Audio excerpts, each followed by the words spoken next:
Friends, it's time to start building. Planet Omnipotence is open to any and all construction crews ready to grow the city. I saw several comments expressing their disappointment with the name selection, but even after a second updated poll, the clear winner was Dirtopia. But the name is really just a reference. The most important part is making your mark on the city, and you can't do that without knowing the coordinates, and here they are. Balloon, bird, galaxy, dragonfly, sunset, sunset, galaxy, galaxy, boat, face, face, bird. Pure poetry. For your convenience, I'll keep these glyphs on screen for the remainder of the video. Now, let's go over some rules, everyone's favorite topic. If you want to be able to interact with other builders in real time, make sure you have multiplayer enabled when you get to the planet. When you're ready to place down a base, make sure you have enough wiggle room. You are allowed just one base per planet, so be very deliberate about where you set it down. As soon as you have enough building parts set down, upload it to the server to prevent anyone from establishing a base in the same spot. You can continuously upload the base whenever you add more to your district, allowing your neighbors to see your progress and update your expanding hoofprint. It's up to every individual builder to decide whether you want to allow other builders to build inside your jurisdiction, and you can change this in the network settings. When it comes to naming your base, you don't need to include the city name or planet name. Instead, focus on what's inside. If you're making a library, name it after the library. If you're making a factory, name it after the factory. If you're making a 5-acre cemetery, maybe build something else. A big disclaimer to be aware of. Please keep your terrain manipulator in its holster. No Bros Atmosphere has a big problem with saving any changes to the terrain, so even if things look great from your perspective, most everyone else will see something like this. The best way to think about your foundation is from the understanding that anything you remove will always come back. To avoid clipping with flora, you can always raise your roads above the ground and work with the natural motion of the land. If you're hoping to build on the floating islands, make sure the island has a solid surface. Some islands are just for show.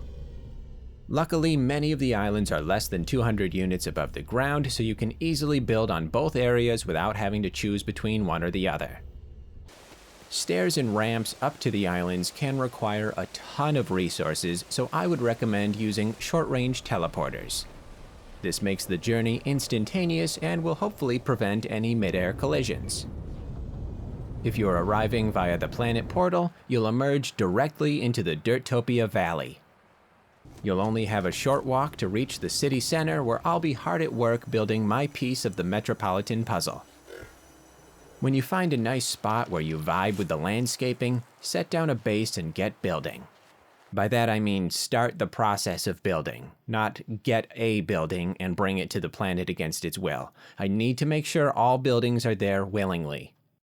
Remember, the 3,000 part build limit will arrive very quickly, so be very particular about what you spend your time on. For those interested, you are also free to check out some of the other planets in the Mud Pit system. The nearest neighbor is a violent planet called Atomic Cinder. It has extreme storms, extreme sentinels, and it's extremely hard to see. There are some lovely animals hither and thither, such as the mini quibbly, the tumblevine, and the grunko. It's a good place to gather storm crystals or radiation poisoning. Skeletrove is a spined planet that would not make for a very good golf course. But hey, there's no sentinels. Jade Wind has a gorgeous surface color, a luxurious bluish green. This is a sublime spot if you collect rocks. This planet has more than a few interesting animals, but my favorite is undoubtedly this professional peekaboo player.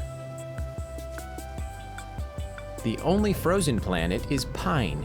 Inside its rings, you'll find endless pine trees, and if you go even deeper, you'll stumble upon gorgeous pink caverns. The last planet in the system is Calamari. I don't really know how to describe this place. It is a planet. Feel free to create any outpost on any of these rocks to maximize your creative energy. Next week, we'll be in Phase 5, where I'll share some in-progress previews of various construction projects and provide requested points of interest. In this phase, I will also detail the plans for the runner-up planets and moon in the first vote. Lots to look forward to. I don't know if I could properly communicate my excitement that this challenge is finally fully underway, so I will speak very plainly. I am very enthusiastic about this endeavor. See you on Omnipotence. Don't forget to pack a lunch. None of the restaurants are open yet.